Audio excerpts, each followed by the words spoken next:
மத்தேயு சுவிசேஷம் விசேஷமாக யூதர்களுக்கு எழுதப்பட்ட ஒரு சுவிசேஷம்.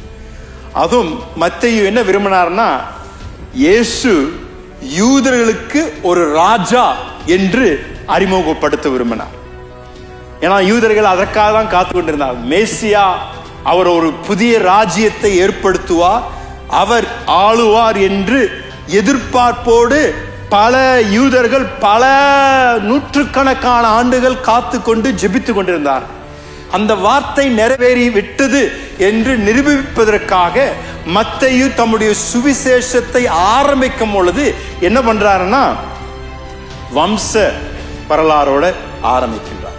அதுவும் சாதாரணமான வம்ச வரலாறு இல்லைங்க, ராஜரீக வம்ச வரலாறை அங்க அழகாக விவரிக்கிறார்.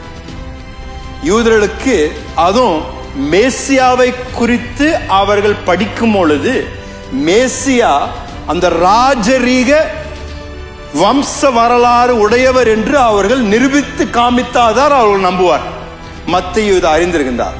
அதனாலதான் மத்தேயு அவர் அந்த சுவிசேஷத்தை ஆரம்பிக்கும் பொழுது, இந்த மத்தேயு 1ஆம் அதிகாரத்துல அவர் எழுதும் பொழுது முதல் வசனம் என்ன எழுதுறாருங்க, வாசிங்களேன்.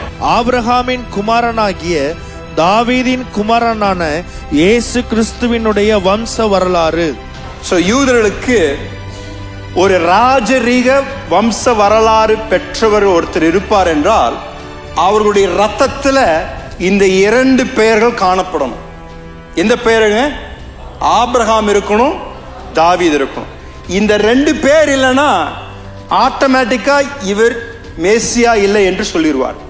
அதனாலதான் மத்தேயு அவருடைய சுவிசேஷத்தை ஆரம்பிக்கும் பொழுது முதல் வசனத்துல அந்த 2 பெயர்களை குறிப்பிடுகின்றார்.